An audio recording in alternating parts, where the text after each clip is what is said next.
Os espaços liminares estão em vários lugares, em jogos, filmes e até livros, sempre causando essa sensação de estar sendo vigiado. Mas hoje vamos analisar os espaços liminares em desenhos animados, algo meio inusual. E se tem um desenho que gerou bastante esses espaços liminares e que, na minha opinião, inventou isso, foi o Bob Esponja, considerado um dos melhores desenhos da Cartoon Network. Esse desenho está repleto de cenários estranhos e vazios que dão a sensação de que estamos em algum lugar suspeito, um lugar cheio de mistérios e lugares sombrios. Até hoje eu me pergunto por que ainda não fizeram um jogo de mundo aberto do Bob Esponja. Imagino quão massa seria andar no balde de lixo ou na casa do Lula Molusco. Mas voltando ao assunto, Bob Esponja é talvez o desenho mais liminal que existe, perdendo só pra quem sabe o Pica-Pau. Até conceitualmente Bob Esponja é interessante, já que o primeiro projeto do Stephen Hillenburg estava relacionado a isso, e vem de um comic feito por ele, onde ele narra a história de criaturas que vêm da radiação, que acabaram virando mutantes, vivendo em uma zona radioativa. O que torna a teoria antiga de que o Bob Esponja se passa após os testes nucleares algo no mínimo provável dentro do universo da série. Começando pela cidade em si, que é a Fenda do Bikini. Ela é um lugar no meio do nada, onde peixes vivem como humanos numa sociedade à la Estados Unidos. É realmente estranho se você analisar aspectos como as casas, que parecem ser partes de navios afundados, âncoras, abacaxis e etc. Um episódio que explora bem os espaços liminares, na minha opinião, é o Turno Macabro.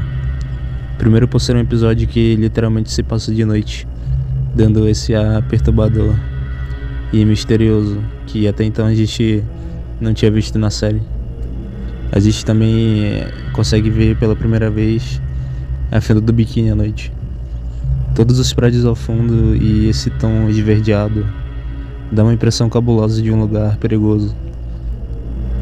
O próprio Siri Cascudo em si soa como um espaço liminal, com o aspecto da noite, já que no nosso imaginário ele sempre esteve com alguma movimentação.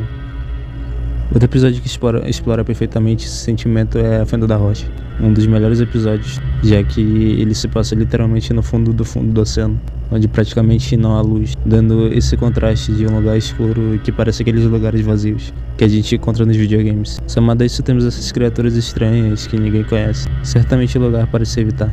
Outro espaço liminal que a gente pode encontrar são os interiores das casas dos personagens, que ironicamente parecem muito maiores por dentro do que por fora. Todos os móveis dos quartos do Bob Esponja parecem guardar algum segredo, ou algo, talvez isso esteja atrelado a algumas memórias escondidas no subconsciente das pessoas que assistiram o desenho e sempre tiveram a curiosidade de entrar na casa do Bob Esponja. Mas se tem um lugar que com certeza pra mim é um espaço liminal, é a casa do Lula Molusco. A casa dele tá cheia de corredores apagados, salas que não dão lugar nenhum e muita arte esquisita por todo canto, já que ele é um artista.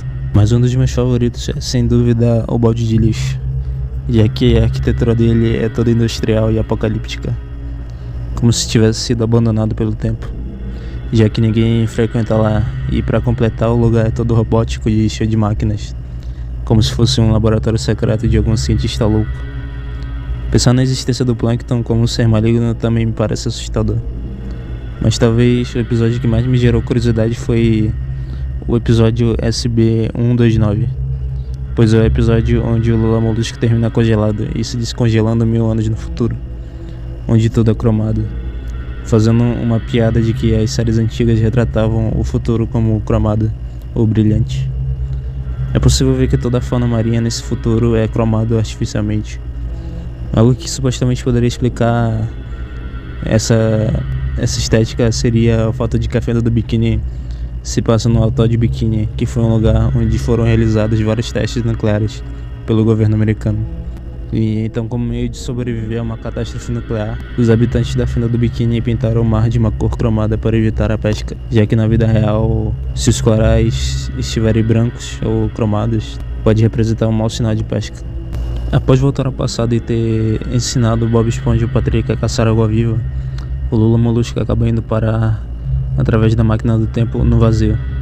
No vazio, Lula Molusco acredita que finalmente encontrou a paz, mas na verdade ele começa a ficar atormentado por estar completamente sozinho num espaço em branco, sem nada para fazer e sem ninguém. Isso sim eu diria que é um autêntico espaço liminal. Existem até teorias de que na verdade o Lula Molusco nunca voltou, e que aquilo nada mais é do que uma realidade falsa, já que a máquina do tempo que ele usou estava quebrada. O episódio dos sonhos também é um dos meus favoritos, já que ele narra a história do Bob Esponja fugindo do mundo dos sonhos e visitando o sonho das outras pessoas, estragando todos os sonhos. Isso me faz lembrar que a Fenda do Biquíni está cheia de psicopatas, como o Sussiriguide, que dentre outras coisas explorava de forma criminosa seus funcionários. Ou o Patrick, que causava danos severos na cidade e perturbava os outros de forma criminosa. E fora o Lula Molusco, que parece ser uma pessoa amarga que tinha um sonho de se tornar um artista, mas acabou que esse sonho foi destruído e hoje ele trabalha num lugar ruim, vivendo com gente infeliz.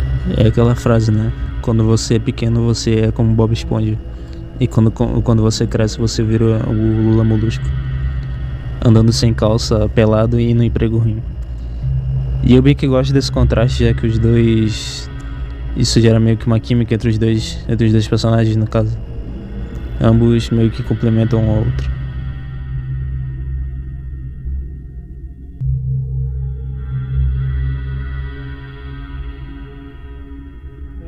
O Mistério dos Ossos. O que acabamos de ver é uma pequena compilação de esqueletos vistos em Bob Esponja. Mas não qualquer tipo de esqueletos, mas sim o que parecem ser humanos. Em todas as temporadas de Bob Esponja, o que vimos algumas coisas bem curiosas, como o fogo debaixo do mar, uma lagoa e outras coisas que não vão além de ser meras piadas dentro da série, o que sempre me chamou a atenção. Em alguns desses episódios, esses esqueletos parecem ser de humanos, não de humanos normais, mas humanos pequenos, humanos que estavam ali e que se perderam com o tempo, e que terminaram morrendo por ter ficado sem oxigênio. Ao mesmo tempo que são ossos humanos, não parecem, pois a maioria possui o mesmo tamanho do Bob Esponja. O que não faz sentido, já que em outros momentos os humanos em Bob Esponja eram de tamanhos normais. O que nos faz perguntar se eles são realmente humanos. Mas aí a gente lembra daquele episódio onde o Homem-Sereia entrega ao Bob Esponja um cinto que podia diminuir o tamanho das coisas. Isso poderia explicar de onde vêm esses mini-humanos. Também tem a questão da Cindy, e de algumas teorias que dizem que ela está na Fenda do Biquíni para estudar e espionar as anomalias no fundo do mar, sendo um esquilo treinado pelo governo para observar os seres do mar. Claro, nenhuma dessas teorias é verdadeira e tampouco faz sentido, mas é interessante de qualquer forma.